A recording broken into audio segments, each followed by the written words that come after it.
Well, hello again. Today I'll be reading the second passage from the first chapter of my new book, Return of the Rishis.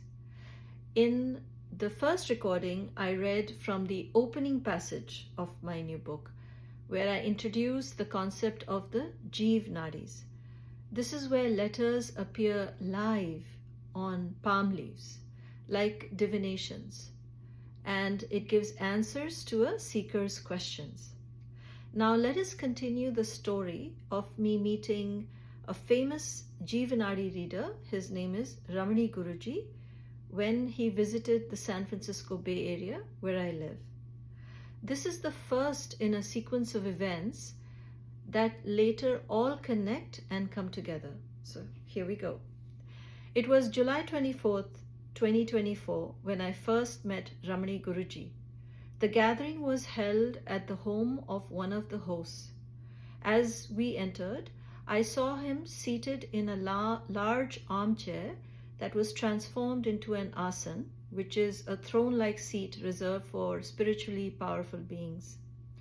He appeared petite and elderly, yet luminous, draped in bright orange silk that seemed to glow with inner radiance.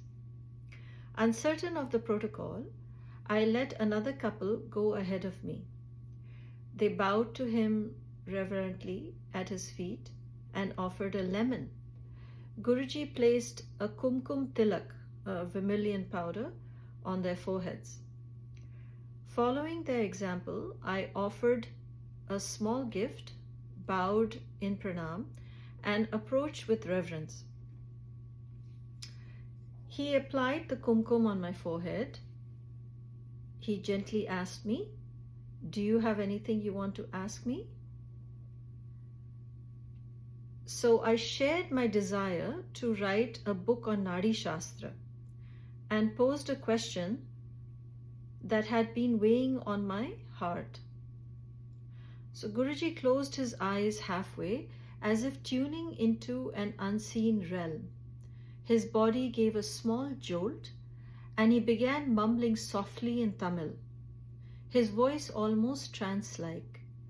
After a few moments, he opened his eyes and translated the message into English for me.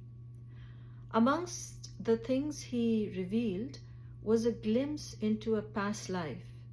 My guru had apparently sent me to Mount Kailash to seek the blessings of Shiva.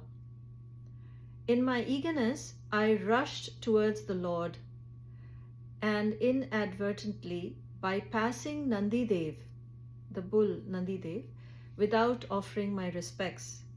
Offended, Nandi Ji apparently cursed me, and the remnants of that karmic imprint still echoed in this lifetime. Then Guruji called for the lady of the house and spoke to her in Tamil. She returned with a small Nandi idol, which he handed to me. Then he instructed me to worship Nandi Dev daily before praying to Shiva, as a remedy to pacify the lingering karmic debt. Since that day, I have followed his guidance with childlike sincerity. Nandi Ji has become very dear to me, and I find him incredibly adorable. The results of this practice I will share later. For now, I will simply say, worship when done with faith and purity of the heart is never just a ritual. It becomes transformation. As more people arrived, we gathered around Guruji sitting across the room, and some people on the carpet, sitting like students before a revered master. He spoke in Tamil to several individuals, and they responded with folded hands and with reverent silence. There was a palpable undercurrent of awe, perhaps even fear, in their interactions. The organizer was seated beside me, and he occasionally whispered translations, allowing me to follow along.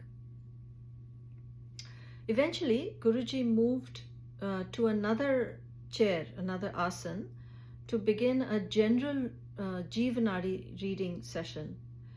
He closed his eyes tightly as though connecting with higher beings.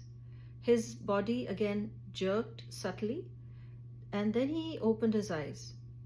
He called out for a woman, saying her name, and then she came over and he handed her a set of small cowrie shells.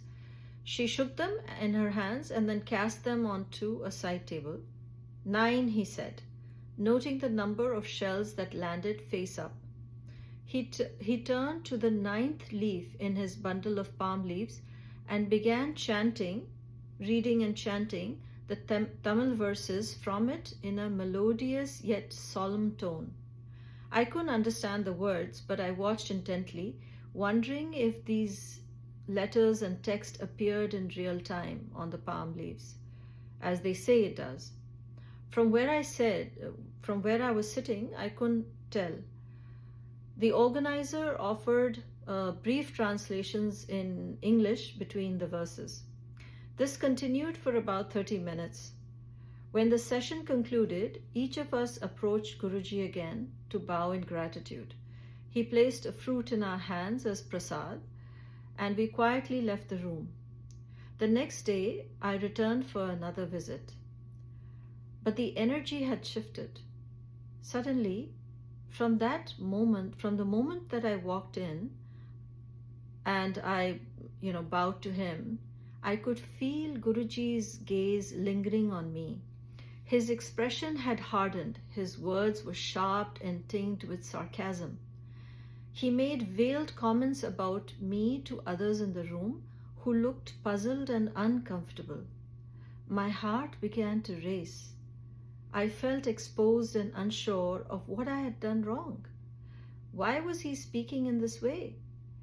I had come with full faith, surrender, and a pure heart. Friends had warned me that Ramani Guruji could be unpredictable, sometimes even unkind. But I had brushed aside their concerns, trusting the divine presence he was said to channel. As he passed by me on his way to the asan to read the Jeeva Naadi, his face was stern, and he made very cryptic remarks in an almost accusatory tone of actions or other achievements I might attain in the future.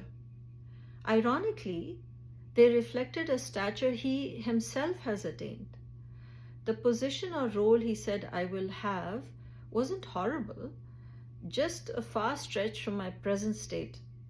It was unsettling to hear the sharpness in his voice. He was said to be channeling messages from a Rishi. But at that moment, the medium through which they came added a tone entirely human. After my encounter with Ramani Guruji, I began seeking another Jeeva Naadi reader, one who could conduct sessions remotely over WhatsApp. My search led me to Ishwaranji, a reader long trusted by the author and Nadi researcher Shashikant Oak. So this is going to be in my next reading, where I will narrate what happened with my next Jeeva Naadi reading with Ishwaranji. I can't reveal right now what Ramani Guruji said, but later you will see all these dots connect. So thanks for listening, and I hope I'll see you next time.